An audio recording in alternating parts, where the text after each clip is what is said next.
ఓం నమ శివాయ. ఓం నమో వెంకటేశాయ. 2026 నూతన సంవత్సరం శుభాకాంక్షలు. సంక్రాంతి పండుగ శుభాకాంక్షలు.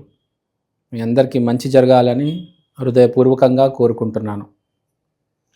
ఇప్పుడు మనము మిథున రాశి వాళ్ళ గురించి చూద్దాం. మిథున రాశి వాళ్ళు జనవరిలో ఎలా ఉండాలి? జనవరిలో మనకు తెలిసిందే పుష్యమాసం. మీరేమో మిథునం అంటే బుధుడు.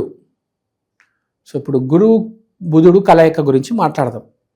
సో మనకు ప్రపంచంలో భూమి చూసుకుంటే 2 రకాల మనుషులు ఉంటారు. ఒకడు మంచోళ్ళు, ఒకడు తెలివివాళ్ళు. వీళ్ళిద్దరు ఒకరు అవ్వలేరు. ఎందుకంటే మంచోడు తెలివితేటలు ప్రదర్శించలేడు, తెలివివాడు మంచితనం ప్రదర్శించలేడు. ఏదో అప్పుడప్పుడు మంచి పనులు చేస్తాడు, కానీ తెలివివాడైతే ప్రతిసారి మంచిని పట్టుకొని ఊగలేడు. ఎందుకంటే తెలివితేటలు ఉన్నప్పుడు మంచి చెడు 2 పక్కన పెట్టేసి ఏదైతే మనకు ఏ పని చేస్తే డబ్బులు వస్తాయో వాడు ఆ పనే చేస్తాడు, ఆలోచించడు. అరే ఇక్కడ నేను ఇది చేస్తే డబ్బులు పోతాయి అని ఎప్పుడు ఆలోచించడాడు. ఇది చేస్తే డబ్బులు వస్తాయి అంటేనే చేస్తాడు. అది అప్పుడప్పుడు రైట్ అవ్వచ్చు, అది అప్పుడప్పుడు రాంగ్ అవ్వచ్చు. కాబట్టి మనం అర్థం చేసుకోవాల్సింది ఏంటంటే మిథున రాశి వాళ్ళు జనవరి మాసంలో జాగ్రత్తగా ఉండాలి. మెయిన్గా మీ హిడెన్ సీక్రెట్స్ ఎక్స్పోజ్ అవుతాయి. అంటే మీరు ఫిక్స్డ్ డిపాజిట్ పెట్టుకున్నారు బ్యాంక్లో, ఎవరికి చెప్పలేదు. ఇప్పుడు మీ ఆవిడికి తెలిసిపోతుంది, మీ పిల్లలకి తెలిసిపోతుంది. స్టాక్ మార్కెట్లో మీరు ఒక బ్యాంకో అనే షేర్లో డబ్బులు పెట్టారనుకుందాం ఫర్ ఎగ్జాంపుల్. అది బాగా పెరిగింది, బాగా డబ్బులు వచ్చాయి అని అందరికీ తెలిసిపోతుంది. అరే వీడు డబ్బులు వచ్చారు, అరే వీడు డబ్బుగలాడు అయిపోయాడు అని తెలిసిపోతాయి. మీరు ఎవరినో మోసం చేశారు, అది అందరికీ తెలిసిపోతుంది. ప్రకృతికి కూడా తెలిసిపోతుంది. మీకు ఏదైనా అక్రమ సంబంధం ఉంది, బయటపడుతుంది. అంటే మీరు ఏదైతే దాపెడదామనుకుంటున్నారో అది అందరికీ తెలిసిపోయే అవకాశం ఉంది, జరుగుతుంది. తూచా తప్పకుండా నేను చెప్పడం లేదు, అవకాశం ఉంది. జాగ్రత్త. మీ హిడెన్ సీక్రెట్స్, ప్రతి మనిషికి హిడెన్ సీక్రెట్స్ ఉంటాయి, నాకు ఉంటాయి. నేను చెప్తానేంటి, అలానే మీరు కూడా చెప్తారేంటి, కానీ ఎక్స్పోజ్ అయ్యే ఛాన్స్ ఉంది. చూసుకోండి. వెలుతురు మీ హిడెన్ సీక్రెట్స్లో, మీ అండర్ గ్రౌండ్లో ఆ వెలుతురు పడేసరికి అందరికి కనిపిస్తుంది, అందరు చూస్తారు. సో ఒక అర్థం చేసుకోవాల్సింది ఏంటంటే పుష్యమాసం జనవరిలో కొంచెం జాగ్రత్త. మీరు గనక మీ తెలివితేటలు వాడి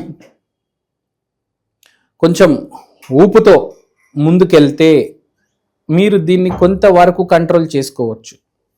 ఎవరికి ఉంటుందండి అన్నీ చెప్పేయాలని కదా, అన్నీ చెప్తారు ఎవరైనా, కొన్ని దాయాలు కదా. ఎవరైనా కానీ కొన్ని దాయాల్సి వస్తుంది, కొన్ని కాపాడుకోవాల్సి వస్తుంది. ఇప్పుడు నాకు ఈ ఆస్తి ఉంది, పత్రాలు అందరికి చూపించుకుంటూ తిరుగుతానా ఏంటి? ఆస్తి పత్రాలు బీరువాలో ఉంటే బాగుంటుంది కదా. ఆస్తి పత్రాలు వాట్సాప్లో షేర్ చేస్తామా ఏంటి అందరికీ? చెప్పండి కదా.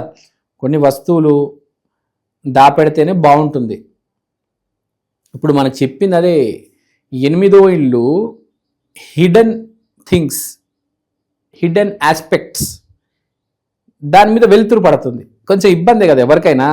ఏదో తప్పు చేసి ఉన్నారు, వేలెత్తి చూపిస్తున్నారు, మీకు ఇబ్బందిగా ఉండదా? మీ పరువు ప్రఖ్యాతులు ఏమవుతాయి? దానివల్ల మీకు ఆర్థికంగా, వివాహపరంగా, ఆరోగ్యపరంగా కూడా దెబ్బ తగలొచ్చు కదా. ఇప్పుడు మెయిన్గా ఇక్కడ ఈసారి ఇది మీ హిడెన్ ఆస్పెక్ట్స్ గురించి చెప్పాను. ఇప్పుడు రిలేషన్షిప్ గురించి మాట్లాడతాం. కొంతమందికి ఎవరికైతే నూతన ఈ రిలేషన్షిప్ అనే ప్రపంచంలో అడుగు పెడుతున్నారు, వాళ్ళకి మంచి పార్ట్నర్ దొరికే ఛాన్స్ ఉంది. ఎస్పెషల్గా ఈ డాక్టర్స్, ఇంజనీర్స్కి ఈ ప్రయత్నాలు తరచుగా జరుగుతూ ఉంటాయి. కొత్త పార్ట్నర్ కోసం వెతుకుతూ ఉంటారు. వాళ్ళకి ఈసారి మంచి అమ్మాయి తగిలే ఛాన్స్ ఉంది. So it's actually a good news for the engineers and the doctors and whoever are active in this relationship field. So let's go ahead. Relationship అయిపోయింది. ఆరోగ్యం, ఆర్థికంగా దాని గురించి మాట్లాడదాం. ఆరోగ్యం చాలా బాగుంటుంది. మీరు న్యూ ఇయర్ రెజల్యూషన్ తీసుకొని జిమ్ జాయిన్ అవ్వడం, ఏరోబిక్స్ జాయిన్ అవ్వడం, జుంబా చేయడం, ఫిట్నెస్ డాన్స్ చేయడం, లేకపోతే కమర్షియల్ డాన్స్ స్టెప్పులు వేయడం, ఇలాంటివి రకరకాలు చేస్తారు. అంటే హెల్త్ కోసం మీరు క్రికెట్ ఆడొచ్చు, జంపింగ్ చేయొచ్చు, స్కిప్పింగ్ చేయొచ్చు. హెల్త్ మీద ఎంతో కొంత కాన్సన్ట్రేట్ ఉంటుంది. ఏమీ లేకపోయినా కనీసం వాకింగ్ అయినా చేస్తారు. అంటే మీ ఆర్థిక స్థితి బట్టి, మీ జాతకం బట్టి మీకు ఎంత అప్రోచ్ ఉంటే మీరు అంత ఈ ఫిజికల్ యాక్టివిటీస్ ఎక్స్ప్లోర్ చేస్తారు. అన్ని రకాల సప్లిమెంట్స్ తీసుకుంటారు, మల్టీవిటమిన్స్ తీసుకుంటారు. ఆల్ ఓవర్ హెల్త్ అనేది బాగా గట్టిగా ఫోకస్ చేస్తారు. ఆరోగ్యం బాగుంది. వివాహ ప్రయత్నాలు ఇలాంటివి చేసుకున్నా, నేను చెప్పాను కదా రిలేషన్షిప్ వివాహ ప్రయత్నాలు ఎలా జరుగుతాయి. పెళ్లి చేసుకుంటే మంచి అమ్మాయి తగులుతుంది, పార్ట్నర్ అయినా మంచి అమ్మాయి వస్తుంది. మంచి కాలం పుష్యమాసం బాగా మీకు ఒక రకంగా ఈ వివాహపరంలో ఆ రిలేషన్షిప్ ఈ అంశాల్లో బాగా కలిసి వస్తుంది. ఆర్థికంగా మాట్లాడదాం. ముందే మాట్లాడుకున్నాం మనం. మీరు ఆర్థికంగా కొంచెం ఎదగాలంటే తెలివితేటలు వాడాలి, మంచి చెడుని పక్కన పెట్టాలి. కానీ నేను చెప్పేది ఏంటంటే 10 రూపాయలు పోయినా పర్లేదు, మంచికి మనము కలిసి ఉన్నాము, మంచిది పట్టుకొని ఉన్నాము. కానీ మీ జాతకం మిథున రాశి ఏంటంటే మంచి చెడు చూడదన్నమాట, డబ్బునే చూస్తుంది. మిథున రాశి అంటే డబ్బు, మంచి చెడు చూడదు. అలా అని చెప్పి మీరు అందరినీ కాల్ చేసి పీకేసి రక్కేయరు. కానీ అప్పుడప్పుడు నేను చెప్పేది ఏంటంటే ప్రకృతి గురించి కూడా ఆలోచించాలి, మనుషుల గురించి కూడా ఆలోచించాలి. ఇప్పుడు ప్లాస్టిక్ వ్యాపారం చేస్తున్నారు, లేకపోతే ఏదో ఒక వ్యాపారం చేస్తున్నారు.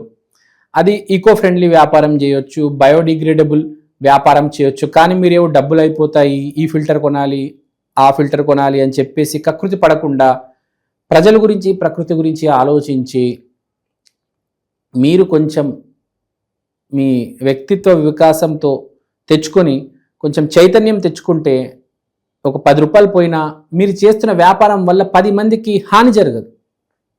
మీకు డబ్బులు వస్తున్నాయండి, డబ్బులు బాగానే కనిపిస్తున్నాయి, బుధుడు మంచి ఫామ్లో ఉన్నాడు, మీకు వ్యాపారం బాగా నడుస్తుంది. వ్యాపారం అంటే బుధుడు, బుధుడు అంటే వ్యాపారం. కానీ దానివల్ల ఇబ్బంది జరగకూడదు కదా. ఇప్పుడు ఫర్ ఎగ్జాంపుల్ నేను సినిమా యాక్టర్ని అనుకోండి, నేను ఒక సినిమా తీశాను, కొంచెం మంచి సినిమాలు తీయాలి కదా. బూతు సినిమాలు, పిచ్చి పిచ్చి సీన్లు ఉన్న సినిమాలు తీయకూడదు కదా.